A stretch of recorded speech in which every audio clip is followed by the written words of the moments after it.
Hello po mga kaingat, isang umagang kay ganda po sa ating lahat. Sa lahat po ng mga OFW na patuloy pa rin pong sumusuporta at nagtitiwala po sa akin. Kamusta po kayo? Lagi po kayo mag-iingat dyan. Sa lahat po ng mga naninirahan saan man na sulok ng mundo, lagi po kayo mag-iingat. At lagi lang po tayong magdarasal sa ating kaligtasan at sa makaiwas sa karamdaman. At sa mga taga Luzon, Visayas at Mindanao, kamusta rin po kayo? At mag-iingat po kayo ngayon at meron pong bagyo sa atin. At syempre, kapag may bagyo, may mga aksidenteng nangyayari, kaya mas maganda kung mag-iingat para maiwasan yung mga possible na aksidente. Sa lahat po ng mga nagmumotor, mag-iingat po kayo at madulas po yung daan. So, for today's vlog mga kaingat, ay meron po akong pupuntahan. Isa siyang nagpapagaling.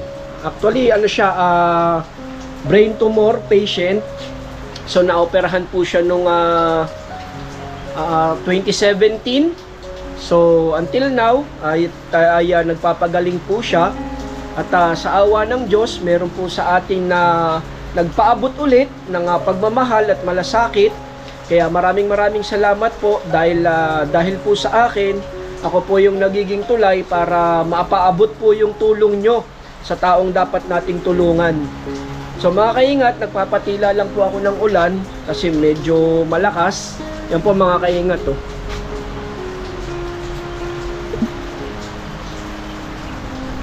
So maya po ay aalis na po ako. Pupunta po ako sa kanila. So thank you mga kaingat. Mag-ingat po kayo.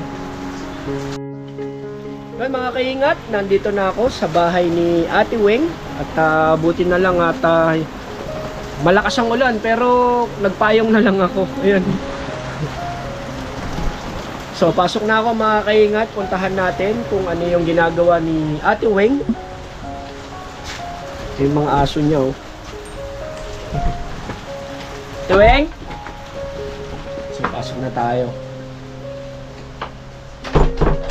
Minsan kasi wala siyang kasama, minsan kasama niya yung mga anak niya. Oh. Ginagawa mo? Nasaan yung anak mo? Wala eh. Wala? Ano to? Diyan ako umiihi, saka dumudumi. Madilim, dagdag tayo ng ano. Ano nang ano mo, lagay? Findings mo? I-check up pa ako ulit sa June 25 ulit sa neurosurgeon ulit. So kasi mga kaingat, etong si Ate Weng is brain tumor no? Naoperahan po siya ng 2017. Anong nararamdaman mo nun nung nagpa-check up ka nun? Noong una ko nararamdaman, nahihilo ko, nagsusuka. Kala ko simple lang yun. Nung sinitiskan nga ako, meron daw akong bukol sa ulo na kailangan tanggalin. Tinanggal yun noong 2017. Tapos every year, check up hanggang sa dumating nga yung COVID. 2 taon ako hindi nakapagpa-check up. Tapos naramdaman ko parang may bukol na naman ako dito sa likod ng tenga, saka dito sa may bandang ulo ko na naman. Pina-check up ko, yun nga, bumalik na naman daw yung bukol ko, kailangan na naman daw tanggalin. Kaya nag-ano yung doktor ng December 5, operahan na naman ako. So mga kaingat kasi nung pagkakaalam ko nung nagpa-check up si Ate Weng noon, inuuna muna yung mga yung mas mga malala, pina-priority muna kasi hindi rin naman sila nakakapagpa-check up sa magandang hospital or private. Actually sa public hospital lang po sila nagpapa-check up, dun sa mga nakakalam sa East Ab. So doon lang po sila nagpapa-check up noon. Ngayon nga meron nga nakita ulit na na bukol sa brain niya. So hindi siya nauna mga kaingat kasi nga pina-priority yung mga kailangan ng operahan. Hanggang sa tumagal, hanggang sa medyo lumaki ulit yung bukol sa brain niya, hanggang nga nito nung December last 2023 sumailalim po siya ulit sa sa operation. So actually mga kaingat, emergency operation na po 'yun kasi talagang nagbi-blurred na po yung paningin niya, tapos nasusukan na siya, hindi na siya makatayo ng maayos. So 'yun, anong findings nung nandun na kayo sa ospital? Kailangan na nga raw tanggalin.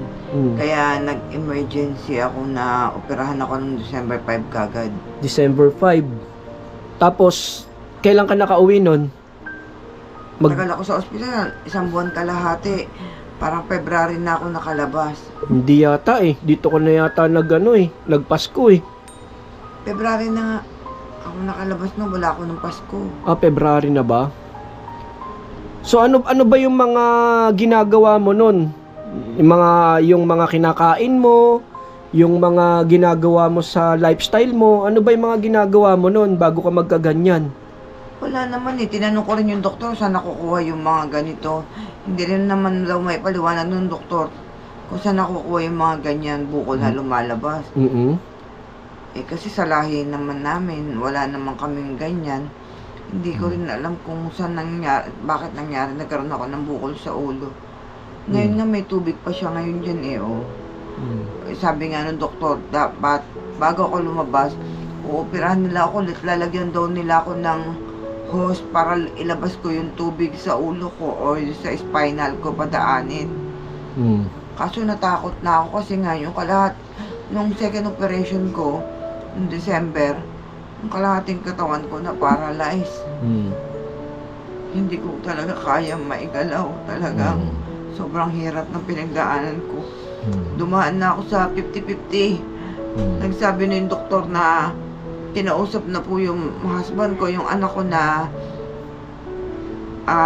50-50 na raw po ako kasi ayaw huminto yung pagdudugo nung ugat sa ulo ko. Magdasal na lang daw po kami kung anong mangyayari. After 30 minutes, lumabas ulit daw po yung doktor na sinabi niya na ilak na raw po yung ugat na nagdudugo. Yun nga lang, ito nangyari, nakalahating katawan ko na paralyzed naman po. Dumadaan ako ngayon sa therapy. So yun nga mga kaingat kasi hindi rin natin alam kung saan mga nakukuha yun. Siguro mas maganda kung may iwasan natin yung mga kinakain natin na mga tulad ng matatamis, mga soft drinks, tsaka yung mga hindi healthy food. Siguro mas maganda maiwasan natin yun.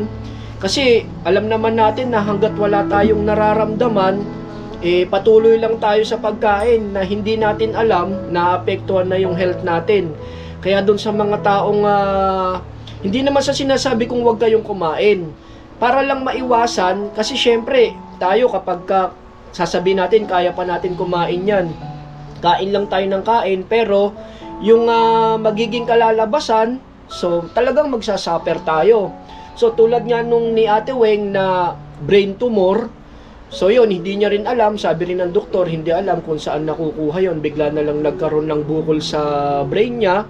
So mailalim siya nung last December nung operation. So ang pagkakabanggit sa akin, during operation, ilang bukol ba yung natanggal sa'yo? 5. So limang bukol mga kaingat.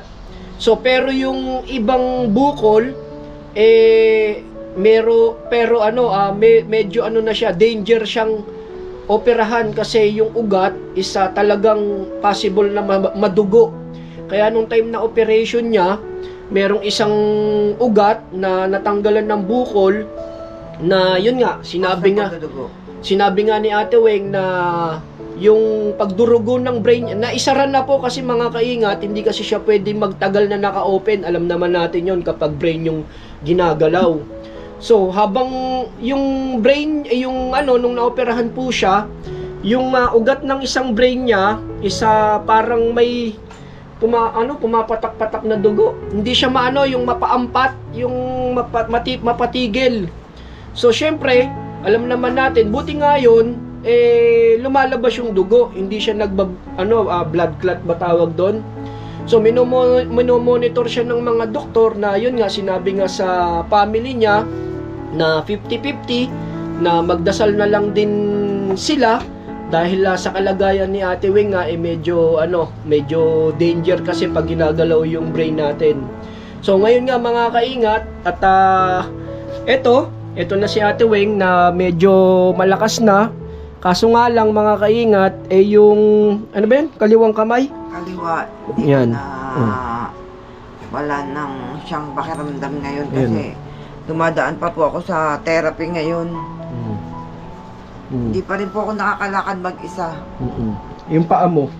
Ganun pa rin, pati kaliwa hanggang paa. So mga kaingat, yung etong side ni Ate Weng, yan, pababa. Ano siya, parang hindi pa siya ganun kalakas. Nung unang labas niya rito, hindi niya talaga kaya tumayo, di niya kaya umupo. Until now, pati yung pag-ihi niya, tsaka pagdumi niya, meron siyang anong tawag dito? Yung portable na na CR, tapos yun, dinidrain na lang ng anak niya tsaka mister niya. So ano ngayon ang mga ginagawa mo ngayon? Sa therapy yan, inaangat-angat ko lang yung kamay ko. Ako na mismo, minsan pag wala akong therapy, ako na lang minsan nagaganon ng kamay ko. Saka ng paa ko, minamarcha-marcha ko. Saan ka nagpapa-therapy? Ito lang, malapit lang din naman dito para hindi na ako masyadong lumayo dahil nahihilo po ako pag matagal akong bumabiyahe. Medyo nahihilo pa po ako. Nasaan nga pala si Kuya Ronnie? Andiyan ba si Kuya Ronnie? Pa? Kasi po siya lang freelance lang po siya ng trabaho niya. Andiyan ba si Kuya Ronnie? Actually mga kaingat, yung mister ni Ate Weng, freelance lang sa sa car aircon. Ayan yung asawa niya mga kaingat, si Kuya Ronnie. Ayan Hello mga kaingat. Afternoon po. So mga kaingat, nilapag ko lang yung camera at hindi ko kasi mailayo at hindi kami makita kasi medyo masikip. So mga kaingat, eto nga pala si Kuya Ronnie, yung husband ni Ate Weng. Na yun nga, Kuya Ronnie, ano ba yung work mo? Sa car aircon. So sa car aircon lang kasi si Kuya Ronnie nagwo-work, kaya yung financial nila pinagkakasya lang nila sa family niya. So eto si Ate Weng nga na nagte-therapy, na kailangan din ng mga gamot na pambili, kaya si Kuya Ronnie nagtsatsaga para meron pang gasto sa pamilya niya. So Ate Weng, ilang therapy ka na ba? 4 pa lang Hanggang ilang therapy ba yun? 8. Tapos pagtapos mong 8, check upin ako nitong doktor sa therapy kung itutuloy pa. Kasi wala pang ganun pakiramdam yung kalahating katawan ko. As in wala po talaga nararamdaman mga kaingat, ayan Tingnan nyo pag binitawan ko. So katulad nito yung mga kaingat, katulad ni Mila, ni Ate Milagros, kung natatandaan nyo, yung na-vlog ko si Ate Milagros. Shoutout sa'yo Ate Milagros na eto. So mga kaingat, pakikilala ko nga pala, si Ate Weng nga po pala, ate ko po talaga siya. Sumunod po ako sa kanya, mas matanda po siya sa akin. At talagang ate ko po siya, sumunod po ako sa kanya. Bali, pangatlo po siya sa aming magkakapatid, tapos ako yung pang-apat. So, eto nga, dahil sa alam niya na nagbablog ako at nangyari sa amin yung mga hindi inaasahan, tulad nangyari sa wife ko, kay Mary, tsaka kay Ate Weng. So, maraming hindi nakakaalam sa mga subscribers ko na ang akala nyo si Mary lang yung pinagdadaanan namin ng pamilya namin. Kasi si Ate Weng, ayaw niya rin kasing magpa-vlog kasi nahihiya daw po siya. So siguro, sabi ko sa kanyang ganon, na kailangan kitang i-vlog kasi para maging awareness sa mga taong nagkakaroon ng mga karamdaman na para din maiwasan yung mga possible na mangyari. Sabi ko nga mga kaingat, habang malakas pa tayo, mag-isip-isip tayo sa mga ginagawa natin, sa mga lifestyle natin. Kasi At sa pagkain. hindi natin alam kung kailan darating yung sakit So tulad nito ni Ate Weng, aminin niya man o hindi, mahilig kasi ito sa soft drinks. So yun nga yung sinasabi ko, yung soft drinks. Ano pa ba yung mga kinakain mo? Mahilig sa matatamis eh. Mahilig talaga sa matatamis, di ba? Tapos syempre, pag mahilig ka sa matatamis, unang-una dyan yung diabetes kasi Ha? Meron na rin ako diabetes. Meron na rin siyang diabetes, mga kaingat. Nag-i-insulin ka na, di ba? So nag-i-insulin na rin si Ate Weng, nag-i-inject na rin siya. Tapos maya-maya minomonitor kung nag-up and down po yung sugar niya sa blood niya. So kailangan i-monitor 'yon kasi pagka tumataas yung sugar niya, ano nangyayari? Hilo. Suka. So nahihilo si Ate Weng at nagsusuka pag tumataas yung sugar. Pag bumababa, Ganun din ang epekto. ganun din yung epekto. So ngayon Ate Weng, ilang gamot ang inaano mo? Ang tinitake mo? 5. 5 gamot? Yung isa sa seizure. Kasi may pwede, Oo. nagsi-seizure pa din po kasi ko.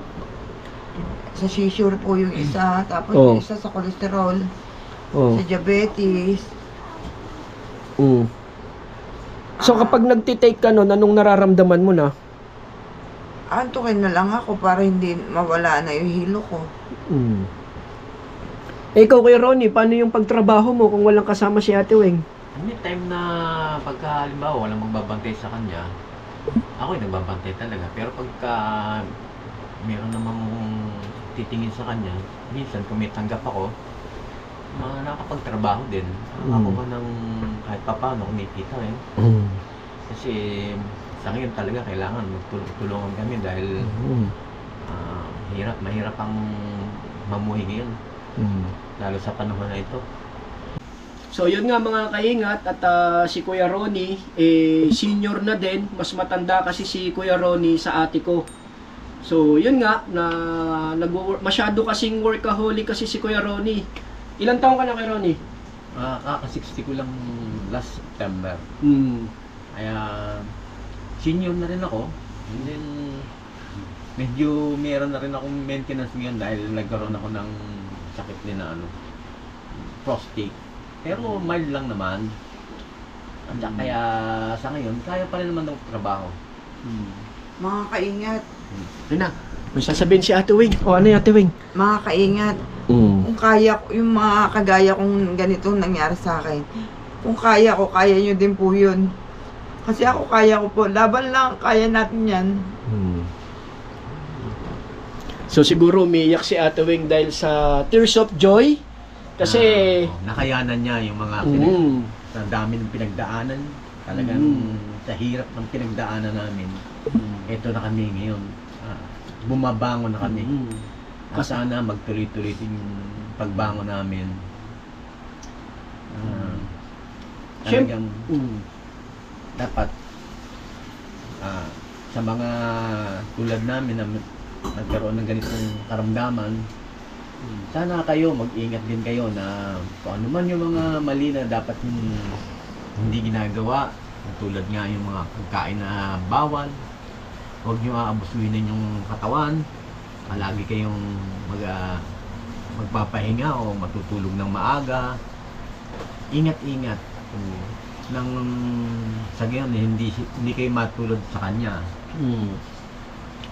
Pero syempre, Kuya Ronnie, wag rin natin kakalimutan humingi ng gabay sa taas. Syempre, alam naman natin na Number one naman talaga, Panginoon. Ang Panginoon talaga ang aming kinapitan mga nagdaang panahon. Sa Kanya kami kumukuha ng lakas. At saka yung mga tao na nagdarasal para sa amin, talagang sila ang naging lakas namin. Maraming salamat po sa aming mga kaibigan, kamag-anak at lalo na sa mga kapatid niya na palaging nandun sa tabi namin, hindi kami pinabayaan. So kaya nga, di ba mga kaingat, as in doktor na mismo ang nagsabi na magdasal kayo kasi 50-50 na si Rowena. So eto na siya ngayon Kaya doon sa may mga OFW na may relatives dito sa Pilipinas, na alam naman natin na hindi naman lagi na lang pera yung pinaiiral. So mga kaingat, kung sa tutuusin, nakaraos sila ng operation, gamit lang yung mga PhilHealth, tsaka humingi sila ng tulong sa malasakit, mga kaingat. Yun po yung sinasabi natin na laging may matutulungan tayo ng malasakit tsaka yung mga guarantee letter. So sabi ko nga mga kaingat, yung nangyari dun sa wife ko kay Mary, nung na-vlog ko yun, nakita nyo naman na kahit hindi ako nakakapag-charity vlog, na maraming nag-message sa akin or tumawag sa ano ko, sa Facebook Facebook account ko, sa Facebook page na, Sir Rick, paano ba humingi ng ganito, ng indigency, ng clinical abstract, tapos ng mga case study, tapos kung paano kumuha ng mga DSWD. So mga kaingat, kahit hindi ako nakakapag-charity vlog, alam ng Panginoon na nakakatulong pa rin ako sa mga taong nangangailangan. So tulad nila Ate Weng, na yun nga, gumamit ng malasakit, mga guarantee letter, kung saan man mga local government. So malaking tulong na po yun sa mga taong nangangailangan. Nakakatulong sila kahit sabihin mo makakuha ka ng 5,000, 10,000. So malaking tulong na po yun. Kaya nga si Kuya Ronnie, na kahit sabihin mong hirap na hirap siya, talagang marami pa rin po talagang mga kaibigan na tumutulong.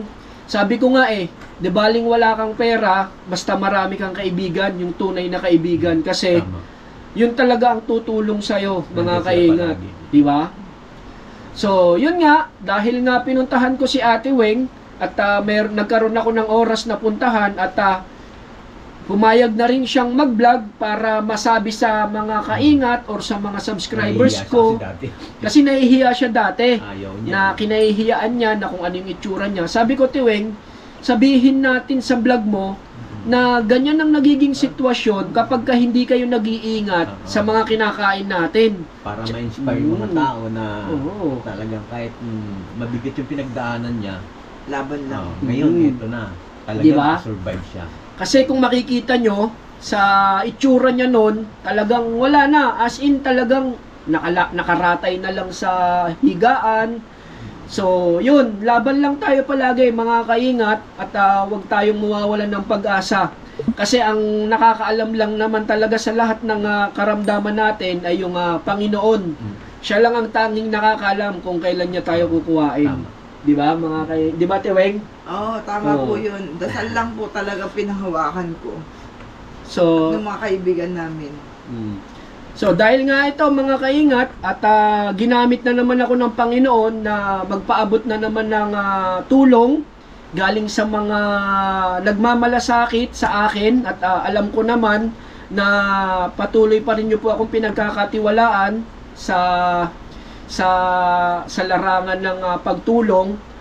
Meron man tayong mga nakapagdaan ng problema nung nakaraan, pero patuloy pa rin po kayo nagtitiwala sa akin, at alam nyo naman po yun, at alam nyo rin sa sarili nyo na willing po talaga kayong tumulong sa mga taong nangangailangan, na hindi na kailangang i-broadcast pa or kailangan sabihin pa yung pangalan nyo. Sabi nyo nga mga kaingat na wag mo nang sabihin, hindi na kailangan yon.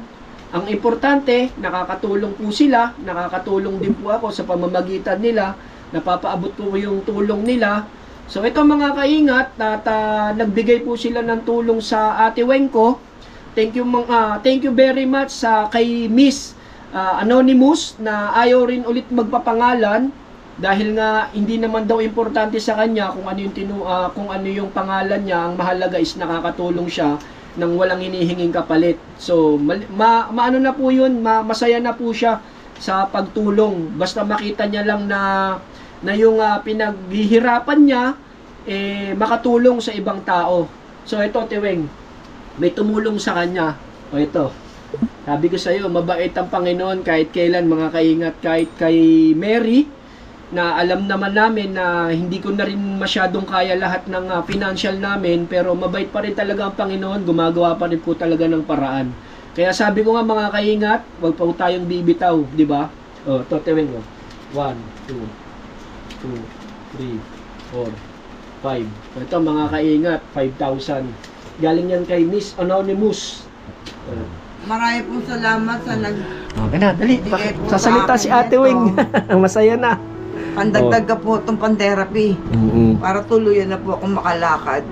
Maraming pong salamat sa inyo. Maraming salamat po sa nagbigay ng tulong. Kung sino ka man na Diyos na ang magsusukli sa iyo kung ano man yung mga kabutihang ginagawa mo. Maraming salamat sa inyo. So yun mga kaingat at kay Miss Anonymous na paabot na po natin yung tulong mo at sa awa ng Diyos ay ginagamit po kayong kasangkapan para tumulong sa mga taong nangangailangan at maraming salamat sa lahat sa taas dahil siya rin po yung 'di ba? Sino ba naman ako, 'di ba? Para magbigay ng tulong. Kung tutuusin may pinagdadaanan din po ako, hindi na rin po ako kayang magbigay sa ate ko dahil nga doon po sa pinagdadaanan ni Mary, pero mabait pa rin talaga yung Panginoon na gumagawa po talaga siya ng paraan. So yun, sana huwag mawawalan ng pag-asa lahat ng mga nakakaramdam ng karamdaman na ganito. Huwag kayong susuko dahil pag nawalan kayo ng lakas ng loob, doon kayo lalong manghihina, mga kaingat. At saka number one, kailangan maaga pa lang magpatingin para hindi lumala yung sakit. Tama, na hanggat maaga. Paano nga Kuya Ronnie, kung yung mga taong nakakaramdam, wala rin naman panggastos, di ba? Marami naman ding mga hospital na pwedeng mapuntahan na libre at walang gagastos. Basta tiyaga lang din. Tiyaga lang. Pero syempre, hindi lang tiyaga, kailangan yung pagtulong din ng relatives kasi kung ang gagawa nun yung may karamdaman, parang mahirap po yata sa kanya yun. Kaya dapat kung sino man yung may kapatid na malakas, anak na mas malakas dahil sa magulang na may karamdaman, huwag niyong panginayangan yung pagod nyo. Hanggat maaari, lumapit kayo sa mga local government, kumuha ng mga sapat na mga documents. Hindi naman din kayo pababayaan ng mga local government. Alam ko po yun. Kasi na-experience ko rin po yung kung paano mag-process ng mga documents. Basta maja-justify lang na talagang kailangan yung tulungan. Totoo yun. So ayun mga kaingat, napaabot natin ulit yung tulong. At maraming salamat po sa lahat po ng patuloy pa rin pong sumusuporta po sa akin at nagtitiwala sa mga nakaraang problema. Nandiyan pa rin po kayo, hindi nyo ko iniiwan. So maraming salamat po and Salamat po sa inyo. Salamat po sa nagpadala. Malaking tulong po para sa amin yun. Yan, tingnan nyo mga kaingat yung bukol ni Ate Weng Ayan, lubog pa Ito lubog pa mga kaingat. Ito medyo pero sabi ko nga mga kaingat, di ba? Lahat naman tayo mawawala rito sa mundo. Wala naman forever dito. Kung yung mga magkakapatid nga ng tatay ko, siyam sila naabutan namin buhay pa lahat yun. Pero ngayon, wala na lahat. Pero ang mahalaga, habang nabubuhay tayo rito sa mundo, wala tayong inaapakan tao, wala tayong kinukutya. So, para pagdating sa taas, ayun na yung pinaka-benefits mo sa taas na hindi nawi-withdraw. Kasi dito sa baba, kahit mag-ipon ka na mag-ipon ng pera, nawi-withdraw po yun Pero syempre kailangan meron ka ring bangko sa taas para pagdating mo doon meron ka ng ipon, 'di ba Kuya Ronnie? Tama yun. Ayun yung revenue na hindi na wi-withdraw mga kaingat. Kahit sabihin mong withdraw, hindi mo mawi-withdraw 'yon. So kailangan mag-ipon tayo ng revenue sa taas. So thank you ulit mga kaingat, maraming salamat at God bless po sa inyong lahat. Mag-iingat po kayo. Sa lahat po ng mga OFW na may mga relatives dito na may karamdaman. So dasal lang, hindi po kasi sapat yung pera lang. Kailangan talagang mataimtim na pagdarasal. Siya lang po talaga ang nakakaalam.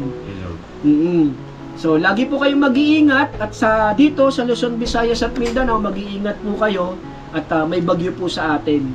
So God bless po sa inyong lahat. Ingat po kayo.